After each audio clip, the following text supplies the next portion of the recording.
हमारे YouTube channel शिक्षा one पर। और आधुनिक भारत के इतिहास में जो हमने पहली क्लास को कवर किया है पुर्तगाली और डचों के द्वारा, और अब जो हम पहली क्लास पढ़ने वाले हैं वो हम पढ़ने वाले हैं ब्रिटिशों के आगमन से। तो अब हमें देखना है ब्रिटिशों का आगमन, और ब्रिटिशों के आगमन के लिए हमें सबसे पहले देखना है इनका पृष्ठभूमि कि भारत में ब्रिटिशों का जो आगमन हुआ वो पहला कौन सा व्यक्ति था जो भारत में आया, है ना। तो आपको एक नाम पता होगा, जब हम जहांगीर मुगल शासक को पढ़ते हैं जिसका नाम है जहांगीर, मुगल शासक जिसका नाम है जहांगीर। इसी जहांगीर के शासनकाल में एक व्यक्ति आता है अंग्रेज जिसका नाम था कैप्टन हॉकिंस। Captain Hawkins. अब यहाँ पे मैं इतना इंटरेस्टिंग में बताऊंगा जहां पर बच्चा हर समय क्या होता है, कंफ्यूज होता है ना, कंफ्यूज होता है। अब कैप्टन हॉकिंस जो कि सन 1608 में भारत पहुंचा। किसका राजदूत बनकर आया था, तो यहाँ पर आपको देखना है जेम्स प्रथम का, ब्रिटिश जो शासक हुआ करते थे उसमें जेम्स प्रथम का राजदूत बनकर ये भारत पहुंचा। अब जब ये भारत की ओर निकला था उस समय शासक थे अकबर। जब वहां से निकला उस समय शासक कौन था, अकबर। लेकिन जब ये पहुंचा भारत तो फिर किसके शासनकाल में पहुंचा है, तो ये बहुत इंटरेस्टिंग फैक्टर यहाँ पर बच्चा कंफ्यूज होता ही होता है कि जो कैप्टन हॉकिंस है ये लेटर लेकर निकला था अकबर के नाम का, लेकिन जब ये पहुंचा उस समय भारत के मुगल शासक थे जहांगीर। तो यहाँ पर आपको कंफ्यूजन बिल्कुल नहीं होना है कि कैप्टन हॉकिंस किसके दरबार में आया, आप कहोगे एक शब्द में जहांगीर के दरबार में। कब आया, 1608 में। हम सब जानते हैं 1606-7 में अकबर की मृत्यु हो गई थी, लेकिन कैप्टन हॉकिंस किसके नाम का पत्र लेकर भारत में आया था, तो वो है अकबर के नाम का पत्र लेकर भारत में आया। अब जिस जहाज से आया उस जहाज का नाम भी कई बार पूछ लिया था वनडे एग्जाम में, जिसका नाम है रेड ड्रैगन। रेड ड्रैगन नामक जहाज से यह भारत में क्या है आता है, कि जहां से आता है रेड ड्रैगन। अब कैप्टन हॉकिंस की जब इंग्लिश देखी जहांगीर ने, कहने लगा यार ये कौन सी भाषा बोल रहा है, ये बड़ी शानदार भाषा बोल रहा है यार। तो इसी भाषा को देखकर जहांगीर इतना प्रभावित हुआ कि इसको एक उपाधि दे दी, इसका नाम रख दिया इंग्लिश खां। इंग्लिश खां की उपाधि अकबर के जहांगीर के द्वारा किसे प्रदान की गई है, तो आपसे क्वेश्चन सीधा बनेगा कि इंग्लिश खां की उपाधि अकबर के द्वारा जहांगीर के द्वारा किसे दी गई, तो इंग्लिश खां की उपाधि जहांगीर के द्वारा कैप्टन हॉकिंस को दी गई है। प्लस इसे 400 का मनसब, जब आप हम मुगल पढ़ेंगे तब बताऊंगा कि मनसब क्या होता है, तो 400 का मनसब इसे प्रदान 400 का मनसब प्रदान किया है। ये चीज किसने करी थी, जहांगीर। तो आपको कंफ्यूज नहीं होगा कैप्टन हॉकिंस के संबंध। अब 1611 में इसी कैप्टन हॉकिंस ने जहांगीर से अनुमति ले ली अपनी पहली व्यापारिक कोठी की स्थापना। 1611 में उसने पहली व्यापारिक कोठी लगाई अस्थायी रूप से।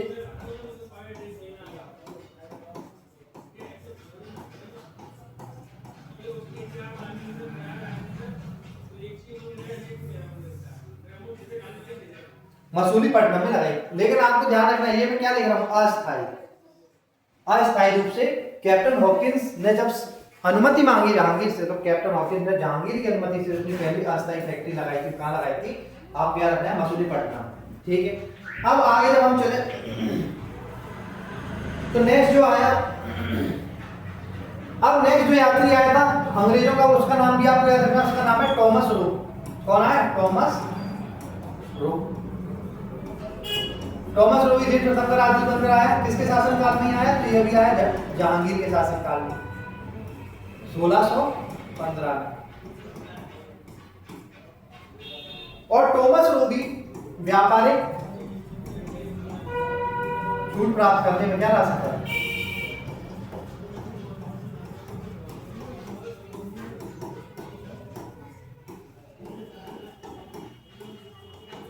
टॉमस रो ने भी क्या कर दी, व्यापारिक छूट प्राप्त कर ली थी। अब नेक्स्ट जो आ रहा है उसका नाम आपको रखना, उसका नाम है फ्रांसिस अब फ्रांसिस डे आपको बहुत इंपॉर्टेंट है, आपको याद रखना है फ्रांसिस डे। क्यों? क्योंकि फ्रांसिस डे वो व्यक्ति है जो चंद्रगिरी के राजा,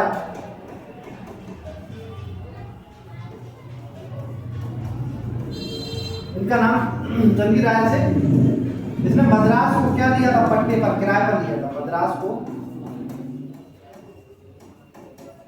पट्टे पर दिया, चंद्रगिरी के राजा से मद्रास पट्टे पर दिया। और वहां पर एक कोठी बनाई जिसका नाम उसने क्या रखा, फोर्ट, कोठी बनाई जिसका नाम उसने रखा फोर्ट सेंट जॉर्ज। ये भी हमारे लिए गौर। क्वेश्चन पूछा जाएगा कि चंद्रगिरी राजा से मद्रास को पट्टे पर किसने लिया, तो आप नाम बताओगे, फ्रांसिस डे। अगर आपसे कोई पूछ ले कि भारत आने वाला दूसरा अंग्रेज यात्री कौन था, कैप्टन ऑफ के बाद, तो आप नाम दोगे टॉमस रोज। अब यहाँ तक कल साउथ में चल रहा था। अब इनकी नजर पड़ी बंगाल। कहां पर? बंगाल। उस समय बंगाल का शासक हुआ करता था शाह सुजा। बंगाल का शासक उस समय कौन था, तो आपको बता देना, शाह सुजा। और शाह सुजा से इन्होंने 3 गांव, सुतालोती है ना, शाह सुजा से इन्होंने सबसे पहले तो बंगाल प्लस बिहार को शाह सुजा की अनुमति के कैसे पर ले लिया, पट्टे पर ले लिया, पट्टे पर ले लिया। कितने पट्टे हो रहा था आपको? 3000 में पट्टे पर लिया था बंगाल और बिहार को। किसने? अंग्रेजों ने। बंगाल के साथ शाह सुजा से, और कब लिया था ये काम किया था ना, 1651 के आसपास। तो 1651 के आसपास अंग्रेजों ने बंगाल बिहार के क्या कर ली थी, दीवानी प्राप्त कर ली थी। दीवानी का अर्थ होता है कि टैक्स वसूलने। तो शाह सुजा ने कहा आपको 3000 में दूंगा, बंगाल बिहार तक उड़ीसा से मुझे टैक्स वसूल कर देगा 3000 रुपये पर। अब ये चीज हुई 1661 का वर्ष आया, 1651 के बाद 1661 का वह वर्ष जब पुर्तगाली और अंग्रेजों के बीच कहीं ना कहीं एक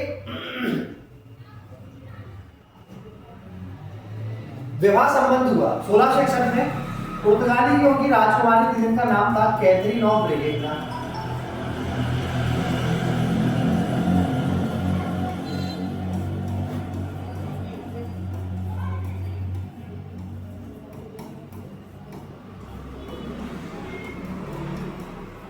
और इनका जो विवाह हुआ था वो हुआ था अंग्रेजों के राजकुमार चार्ल्स द्वितीय के साथ।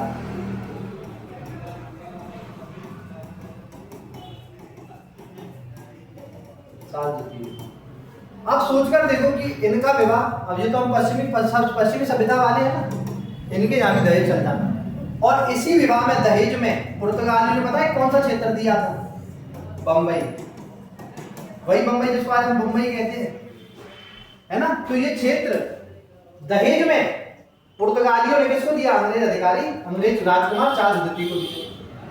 अब बंबई से एक क्वेश्चन बनता है कि बंबई का संस्थापक कौन है, तो आपको नाम याद रखना है, गेराल्ड ऑंगियर। गेराल्ड ऑंगियर को ही हम क्या मानते हैं, बंबई का संस्थापक मानते हैं। ये आपको क्वेश्चन यहाँ से पूछा जा सकता है, बहुत इंपॉर्टेंट ये स्लाइड आपके लिए हो गई है। उसके बाद तो ये हमने देखा कि बंबई चला गया। अब 1600 के अगर मैं बात करूं 1698 के आसपास, 1698 के आसपास बंगाल में आप जाओगे तो बंगाल के उस समय शासक थे शायद अजीमुस्तान।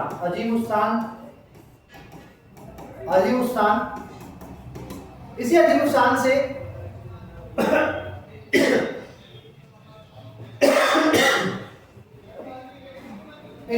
से अंग्रेजों ने 3 गांव, सुतानोती, गोविंदपुर और कालीकता को पट्टे पर ले लिया, अर्थात पट्टे पर ही ले लिया, पट्टे पर लिया। दिया। और इन्हीं को आगे एक कर एक नगर बचा जिसका नाम आज हम जानते हैं city of Joy, and this name is Kolkata. तो कोलकाता अपने आप में कितने क्षेत्रों का समावेश है? तो आप कहोगे सुतानुती, गोविंदपुर और कालीकता। इसी कालीकता का आधार बनाकर इसका नाम पड़ा कोलकाता। कोलकाता के अगर आपसे पूछे संस्थापक कौन है, तो आपको ये भी नाम याद होना चाहिए कि मैंने मुंबई को बताया गोराड लोगों को, कोलकाता कौन है? Job Charnock. ये क्वेश्चन फेवरेट है वनडे का, जॉब चार्नॉक, है ना? ये आपसे पूछा सकता है कि कलकत्ता के संस्थापक कौन है? Job Charnock. कलकत्ता कितने गांव से मिलकर बना है? 3, गोविंदपुर, स्वतंत्रती, कालीकता। कब बना? 1698। उस समय बंगाल का शासक कौन था? अजीमुल शान से जॉब चार्नॉक 3 पट्टे पर लिए, इन्हीं को नगर बनाकर एक विशाल नगर बसाया जिसको सिटी ऑफ जॉय भारत में कहते हैं, और वो है कलकत्ता। इसके बाद इसी कोलकाता को उन्होंने सन 1700 के आसपास में प्रेसिडेंसी बनाया। अंग्रेजी प्रेसिडेंसी बनी, और वर्ष 1911 तक यही इसकी राजधानी भी थी, है ना? और वर्ष 1911 में दिल्ली जाकर इस राजधानी बदली है अंग्रेजों की, सोचो 1911 में दिल्ली राजधानी बदली। उससे पहले कलकत्ता ही हुआ करती थी। सन 1700 से 1911 तक कलकत्ता ही संपूर्ण अर्थव्यवस्था का केंद्र हुआ करता है। अब इस प्रकार हमारे अंग्रेजों की हमने शॉर्ट फॉर्म में चीजें देखी, इतना आवश्यक था, हमारे 100 क्वेश्चन अंग्रेजों के संबंध में पुट अप हो जाते हैं। और आगे भी हम देखेंगे कि जब हम सिंह साम्राज्य पढ़ेंगे तब हम देखेंगे कि इनका क्या योगदान था। मराठा पढ़ेंगे तो अभी आधुनिक में पढ़ेंगे मराठा भी, मैं आपको बताना चाहता हूँ। उसी में हम देखेंगे कि उस समय समकालीन जो राज्य थे उनकी क्या स्थिति थी और क्या उनके संबंध में कार्य थे। अब हम आते हैं किस पर? तो डेनिश के बारे में कुछ भी पढ़ना है, बस आपको अगर कोई डेनिश पूछ ले, है ना, आपसे कोई पूछ ले डेनिश, तो डेनिश भी आया था अंग्रेजों के बाद, डेनिश डेनमार्क से, है ना? लेकिन उन्होंने पहली, बस इनके संबंध में एक चीज आपको पढ़ना, पहली व्यापारिक कोठी इन्होंने कहा लगाई, तो वो लगाई थी तंजौर। बस आपको यहाँ से एक फैक्ट आपको निकालना है कि डेनिश आए भारत में, डेनिशों की पहली व्यापारिक कोठी कहाँ लगी? तो तंजौर में। अब हमें बात करना है फ्रांसीसियों पर, और फ्रांसीसियों के साथ ही आज की हमारी क्लास क्या होगी? कंप्लीट होगी। और फ्रांसीसी काफी ज्यादा टाइम मिलेगी, और फ्रांसीसियों में अकेले नहीं, फ्रांसीसी के साथ हमें अंग्रेजों का संबंध भी पढ़ना है। फ्रांस, अब आए थे हम फ्रांसीसियों पर चर्चा करते। फ्रांसीसियों की जो कंपनी थी उसका नाम था कंपनी द ऑन्टेस, कंपनी द इंटेस ओरिएंटलेस। ऐसे जरूरी नहीं है शायद इतना बड़ा क्वेश्चन है, लेकिन मैं आपको एक जानकारी भी बता देता हूँ, है ना? तो फ्रांसीसी कंपनी द ओरिएंटलेस। अब इसकी स्थापना की थी, फ्रांस के शासक थे लुई 14वें के मंत्री कोलबर्ट के द्वारा, मंत्री कोलबर्ट के द्वारा की। यहां से एक और आपको मैं अंग्रेजों के लिए फैक्ट बता देता हूं इंग्लिश के लिए। आपसे कोई पूछ सकता है कि ईस्ट इंडिया कंपनी की स्थापना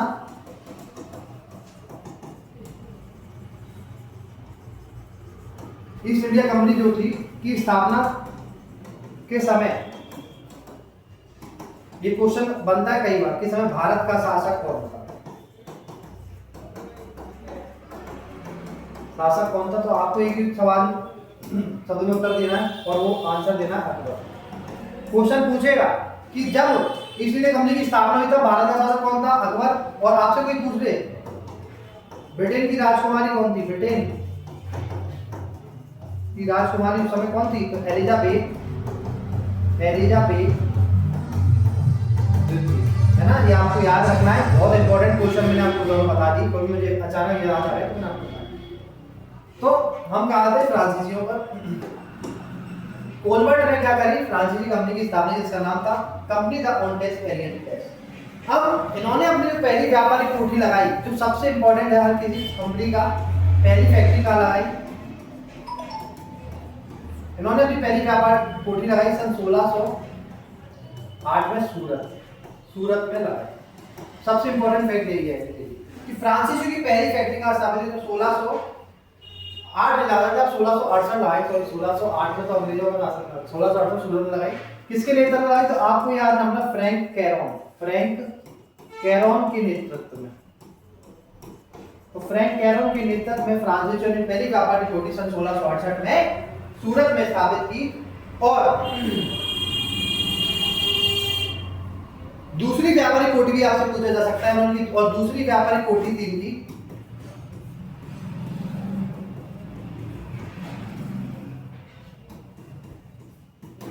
वो लगाई इन्होंने मसूलीपट्टनम में, मसूलीपट्टनम में। ठीक है, आपको याद रखना है, बहुत इंपॉर्टेंट कंट्री बात होना ध्यान रखना। इन्हीं के द्वारा पौंडीचेरी, है ना, किसके द्वारा बसाया गया पौंडीचेरी? आपसे कई बार क्वेश्चन हुआ, पौंडीचेरी बसाया गया, है ना। तो पौंडीचेरी किस विदेशी शक्ति के द्वारा बसाया गया? तो आपको नाम रखना है फ्रांसीसी के द्वारा पौंडीचेरी नगर को बसाया गया। आज भी आप जाओगे पौंडीचेरी तो आपको कई फ्रांसीसी बस्ती आपको देखने को मिलेगी। अब सबसे इंपॉर्टेंट हेडलाइन आती है, जहां से क्वेश्चन बनने ही बनने हैं यूरोपीय कंपनी आगमन के, वो है कर्नाटक वॉर। इसको बहुत अच्छे से आपको समझना पड़ेगा। तो इसको मैं आपको बिल्कुल सेक्शन में बताऊंगा कि फर्स्ट, सेकंड और थर्ड।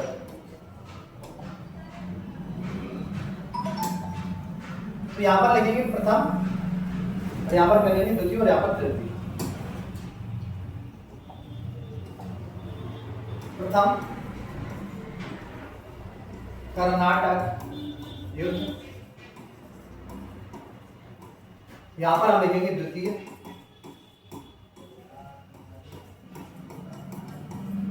कर्नाटक युद्ध, और यहां पर हम लिखेंगे तृतीय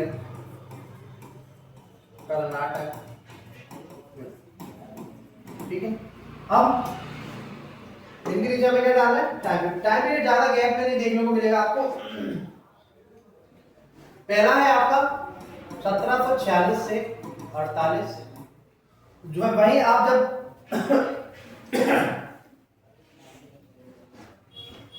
दूसरा देखोगे 49 से 54, और तीसरा देखोगे तो 1756 से 1763। ये तीन अंग कर्नाटक वॉर हुए हैं, है ना। तो आपको याद रखना है प्रथम, द्वितीय और तृतीय। ऐसे ही आप अपनी कॉपी में बना लेंगे तो आप कभी नहीं भूलेंगे, है ना। ऐसा चार्ट बना लो। तो पहला हम देख रहे हैं हुआ युद्ध। अब पहला, सबसे पहले हम पहले की चर्चा करेंगे, है ना। तो पहला युद्ध का कारण क्या था? कारण, तो कारण में आप देखोगे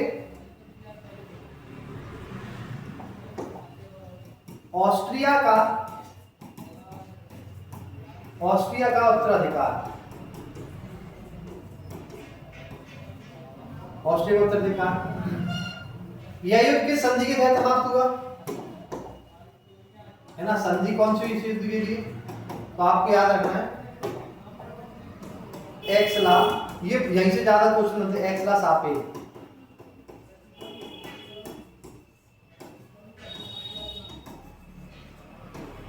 कब हुई? सन 1748 में।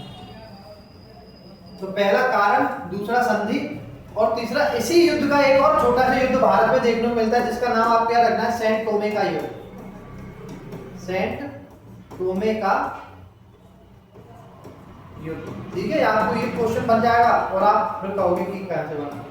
तो सेंट टोमे का युद्ध किस विशाल युद्ध का ही एक भारतीय युद्ध था?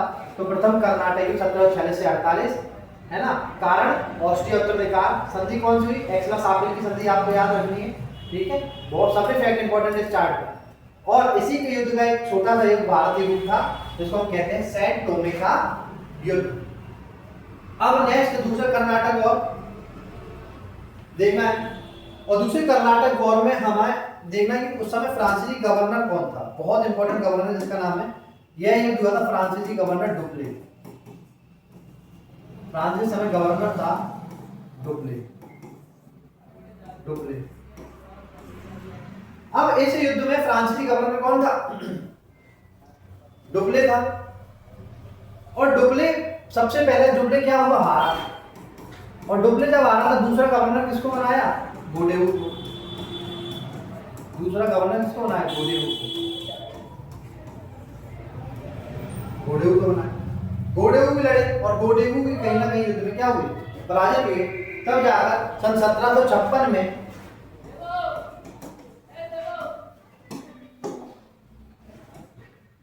पौंडचेरी की संधि के तहत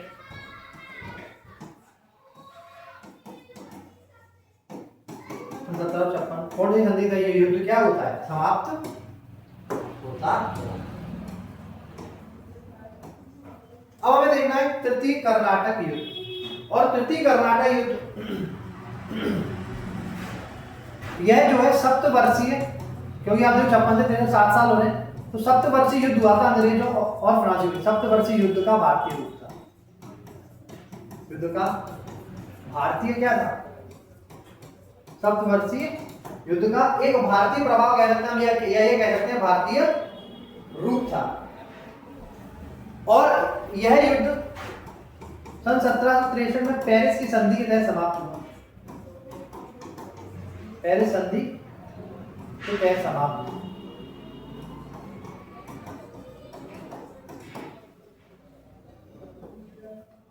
और इस युद्ध में अंग्रेजों ने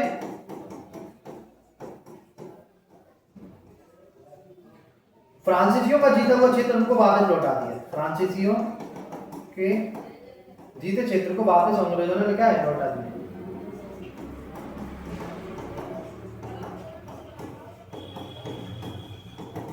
वापस लौटा। तो ये 3 वॉर आप याद रखो, वनडे एग्जाम के लिए ये बहुत ज्यादा क्या है, हमारे लिए बहुत इंपॉर्टेंट हो जाता है। अब जो सप्तवर्षीय युद्ध है ना, इसी जो तो तृतीय कर्नाटक युद्ध है, इसमें हमें युद्ध देखने को मिलता है जो कई बार वनडे एग्जाम में बहुत ज्यादा पूछा जाता है। इसका नाम है वांडीवास का युद्ध, वांडीवास वॉर। डेट क्या है इसका, सबसे पहले इसका वो डेट ही आपको याद है, सन 1760 में हुआ। किनके बीच हुआ, तो अंग्रेज और फ्रांसीसियों के बीच, है ना। वांडीवास का युद्ध कब होता है, सन 1760 में। किनके बीच, अंग्रेज और फ्रांसीसियों के बीच। अब यहाँ पर इन दोनों के गवर्नर के सेनापति बहुत इंपॉर्टेंट नाम है। फ्रांसीसी सेनापति था काउंट डी लाली, काउंट लाली, या इसको काउंट लाली कहते हैं, काउंट डी लाली। और जो अंग्रेज सेनापति था उसका नाम था सर आयरकूट, सर आयरकूट। इस युद्ध में अंग्रेजों ने बहुत बुरी तरह हार करी थी फ्रांसीसी। ये बहुत इंपॉर्टेंट युद्ध है।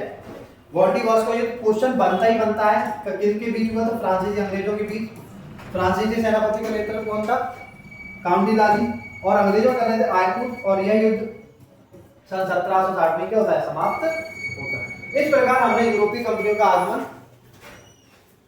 देखा। और इस प्रकार जो आगे हम जो अगला टॉपिक हम पढ़ेंगे वो पढ़ेंगे बंगाल के इतिहास को लेकर आधुनिक भारत में। और इस प्रकार मिलते हैं नेक्स्ट क्लास पर। धन्यवाद।